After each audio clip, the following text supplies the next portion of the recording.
যখনই যখনই আরজিকরের কথা মনে আসে বা কোনো খবর দেখি, সঙ্গে সঙ্গে মনে হয় যে এই ডাক্তার মেয়েটির, আমাদের প্রিয় অভয়া বা তিলোত্তমা, যাভাবেই তাকে ভূষিত করি না কেন, সে তো আমাদেরই মেয়ে। তো সেই ডাক্তার মেয়ের বিরুদ্ধে যে চক্রান্তকারী, সেই চক্রান্তকারীদের কবে ধরা হবে? এ তো দেখা যাচ্ছে যে বিভিন্ন কোণ থেকে যা শোনা যাচ্ছে যে ধারাবাহিক অত্যাচার হয়েছে মেয়েটিকে।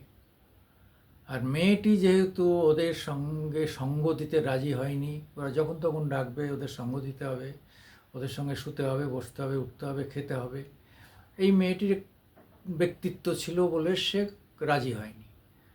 অনেকবারই এই ওকে হুমকি দেওয়া হয়েছে। একবার ওকে 15 লাখ টাকা ওর কাছ থেকে চাওয়া হয়েছে। হ্যাঁ, একবার 36 লক্ষ টাকা চাওয়া হয়েছে যে তা না হলে তোমার পড়াশুনো বন্ধ করে দেবো, তোমার ক্লাস বন্ধ করে দেবো।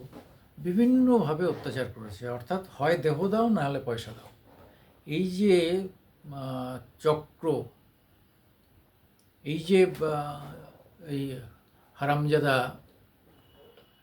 যে ধরা পড়েছে, এর যে চক্র, এই চক্রে দেখা যাচ্ছে এখন অনেক নর্থ 24 পরগনার অনেক নেতারাও এর মধ্যে জড়িয়ে গেছে।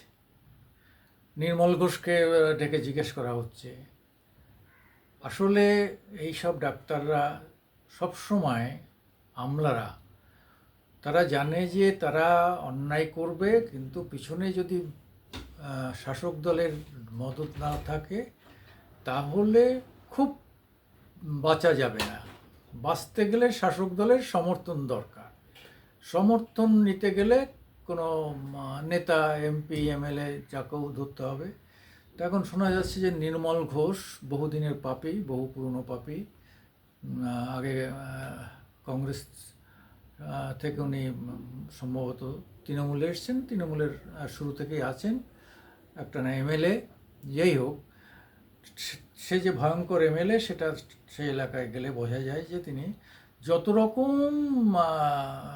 সরকারি সুযোগ সুবিধা আছে সব কিছুই উনি ব্যবহার করে টাকা পয়সা উদ্ধার, মানে টাকা পয়সা নিয়েছেন। এবং আরও দেখা যাবে যে এই যে মানে এমনকি এই যে শিক্ষক নিয়োগের ব্যাপারেও যে টাকা পয়সা, সেখানেও ধরা পড়বে আস্তে আস্তে, এরা আটক পড়বে।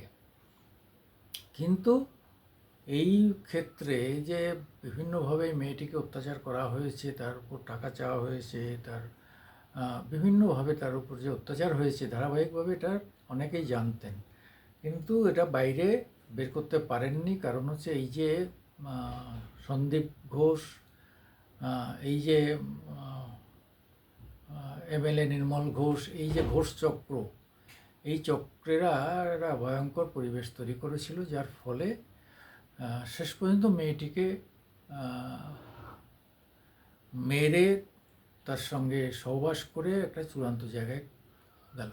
যদি মারা না, খুন না হবে এবং সহবাস না করা হবে, তাহলে তার পোস্টমর্টেম তার বাবা মার হাতে না তুলে দিয়ে পোস্টমর্টেম করা হলো কেন? এখান থেকে মোটিভটা পুরো ক্লিয়ার। যে কোনো বাচ্চা ছেলে যারা যারা একটু আইন কানুন জানেন, তারা জানেন যে মৃত্যু স্বাভাবিক হোক অস্বাভাবিক হোক, পরিবারের নিকটতম পরিবারের হাতে তুলে দিতে হবে। ছেলে, মেয়ে, বাবা মা বা তাদের হাতে বডি তুলে দিতে হবে। বডি 2-3 দিন রাখার পরে যদি দেখা যায় কোনো ক্লেমার নেই, কেউ ক্লেম করছে না, তারপরে সেটা এক্সাম করা হবে, তারপরে সেটা মাটিতে পুঁতে দেওয়া হোক বা পুড়িয়ে দেওয়া হোক, এটা হবে। কিন্তু তার আগে কি করে হয়? হ্যাঁ, এটা তো 24 ঘন্টা, মৃত্যু 24 ঘন্টাও কাটেনি তার আগে। এই যারা যারা পোস্টমর্টেম, যারা যারা এটাকে পোস্টমর্টেম করিয়ে সঙ্গে সঙ্গে নিয়ে পুড়িয়েছে, এই টোটাল চক্রটা অ্যারেস্ট হবে, টোটাল চক্রটা অ্যারেস্ট হবে। কিন্তু আমার বক্তব্য অন্য জায়গায়, যে এই যে পুলিশের বুদ্ধিতে সেই দিন রাতে সন্দীপকে ওখান থেকে সরিয়ে নিয়ে যাওয়া হলো এবং ওই ঘরটাকে ধুয়ে মুছে ফেলা হলো। সমস্ত যে প্রমাণ লোপাট করা হলো এবং ওই মেয়েটিকে তার বাবা মার হাতে না দিয়ে পোস্টমর্টেম করে পুড়িয়ে দেওয়া হলো। এইটা থেকেই পরিষ্কার যে কিছু মানে কিছু এরা চাপতে চেয়েছে, এই চক্রটা কিছু চাপতে চেয়েছে এবং আসল সত্যকে চাপার চেষ্টা করেছে। ব্যাপারটা খুব খুব খুব পরিষ্কার। তা না হলে একটি মেয়ের উপর এরকম অত্যাচার, একটি ডাক্তার কত মূল্যবান না, আরও কত বছর আমরা তার কাছ থেকে সার্ভিস পেতাম। এইরকম একটা ডাক্তারকে এইভাবে মেরে দেওয়া অসম্ভবভাবে, এটা মানে মানাই যায় না। নমস্কার, আমি সুকুমার দেবনাথ আপনাদের কাছে আমার একটু লাইক, শেয়ার এবং সাবস্ক্রাইব করার জন্য আবেদন করছি।